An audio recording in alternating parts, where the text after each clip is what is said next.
नमस्ते एन्टासिड सबैजनालाई। आज चाहिँ मैले एउटा सानो भिडियो लिएर आएको छु। अब यो भिडियो चाहिँ के हो भने मैले फेरि फेसबुकबाट फेरि पैसा निकालेको छु। तर फेसबुकको पैसा चाहिँ किन देखाएको भनेर सोच्नुहुँदा होला। र यो पैसा चाहिँ मैले योपालि चाहिँ अब यो रेन्ट घरमा चाहिँ मेरो छेसममा अब त्यो पोस्टर मात्रै थियो नि त। त्यही भएर अस्ति चाहिँ जो आउनु भएछ नि त कि त्यही भएर पुरा मन दुखाउनु भएछ होइन। तिमी त निङ्ने बसेको मान्छे छेसममा अब केही सामानहरू छैनछ भन्नु भएर चाहिँ मलाई भोइस गर्नुभएको थियो नि त।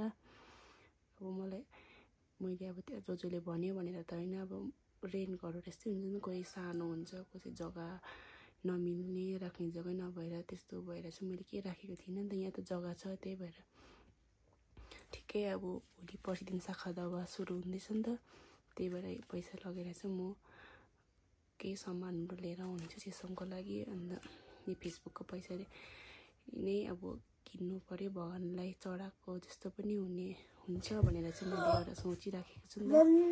त्यही भएर अब तपाईँहरूले फेरि नराम्रो कमेन्टहरू नगरिदिनु होला होइन।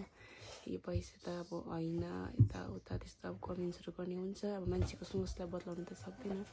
त्यही कारण अब तपाईँहरूले राम्रो कमेन्ट्सहरू गरिदिनु होला।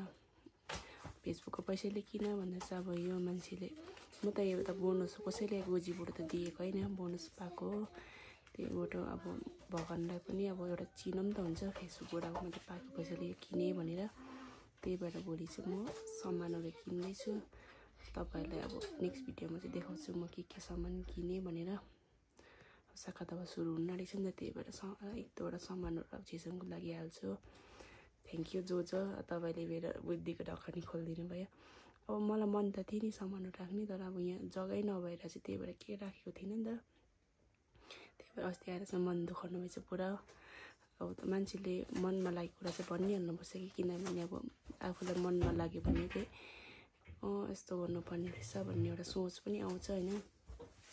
अब एउटा तितो बोलीले तितो त के अब तपाईँले राम्रै भन्नुभएको, मैले त्यस्तो मनमा नराम्रो सोचिनँ।